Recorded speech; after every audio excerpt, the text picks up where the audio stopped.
This is a Victor oxygen regulator that I've had for quite some time. It's a model 350D. Here's the problem that it's having.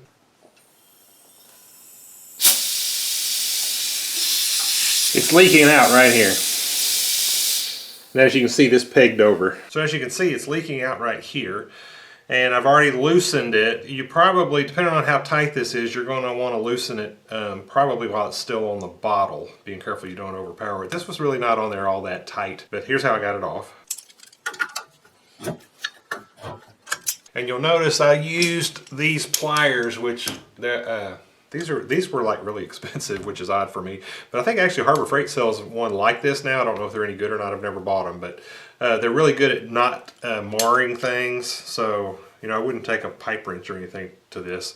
Not that, I mean, it probably wouldn't hurt it, but, you know, it would scratch it up, and I kind of like the looks of them. So you're going to spin this out first.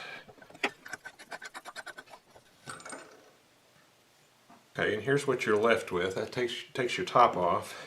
Be sure you keep your washer in the right orientation. There's your spring. I'll just set it right there. And the diaphragm. A lot of times these diaphragms get kind of glued down over time, but this one actually seems to be in pretty good shape, the diaphragm does.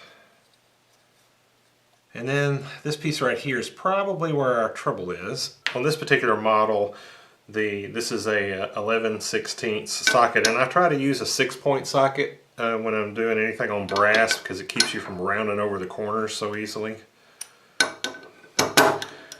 One thing you want to remember, when you're working on an oxygen regulator, you're going to have high pressure oxygen in here at some point, hopefully if you get it fixed. So be careful about using tools that might get grease down in here. You don't want anything flammable left in here when you get through.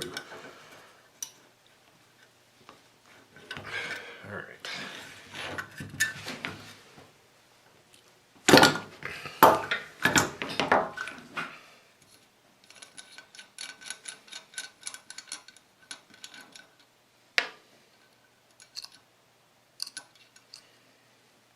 Okay, and here's the cause of our problem. Right here, there's a little hole right there. You can see it right there. Okay, here's the contents of the kit that I bought, and that's the kit.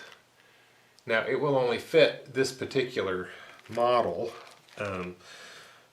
but you know, if you go to Amazon and look this one up, I'll link it in the description for you, but that may get you started as to finding the one that you need. Okay, so we need this piece right here. So we're gonna reuse the spring and this little brass cup down here. So this should just pull off the bottom, yeah, just like that. And we want to get that little nylon washer out because they gave us a new one.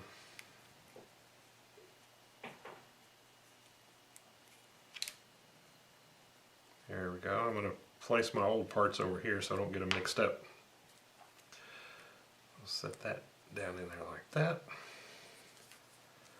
Put it back together. Just going to turn it up. We're going to press that down in there. Just like that. That piece of nylon just helps it slide in and out of there. Keeps it aligned. It didn't look like it's down in that cup. Good, there it goes. There, that's better. Okay, so just like that. Alright, so we're going to stick our new washer down in there. It's like a little polypropylene washer. Then we'll drop in our valve. And remember that hole that got in there, you know, this is going to have like, you know, potentially 2,000 pounds of pressure or more of oxygen on that. So it has to hold a tremendous amount of pressure back. So it's not unusual for that thing to go bad over time. Then we're going to place that back in there.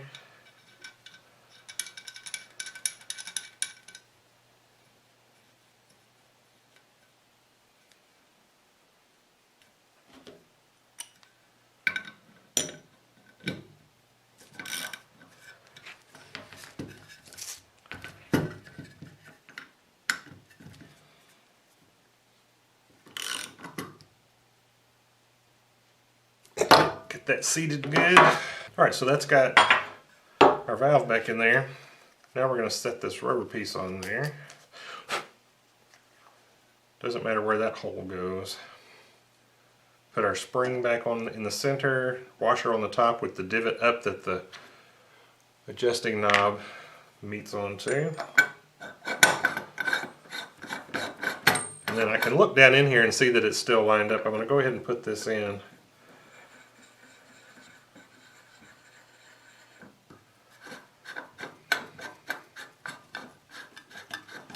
I'm going to back off on that.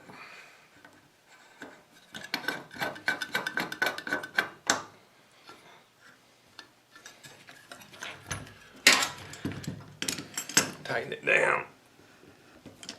I really do like these pliers for this type of thing. I'll try to remember to link these in the description for you if you want. Like I said, check Harbor Freight though. These are really pricey. All right, so that's got it back on the oxygen tank. You can see I've got about 1,500 pounds of pressure in there. And so let's just move it up and see. Now you can see my gauge is sprung a little bit. That's as low as it'll go now. And I think that's because, you know, it probably had 2,000 pounds of pressure on it when this thing popped originally.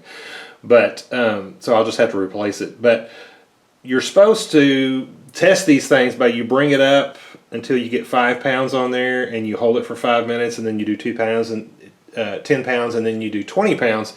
Hold each one for 5 minutes and make sure that it doesn't move off of that to make sure that it's right. But this certainly looks to me like it's working perfectly. So I just need to replace that gauge and I'll be good to go. Y'all, this is an easy fix and you're able to keep these old cool looking gauges going. Hope this was interesting to you. Thank you for watching.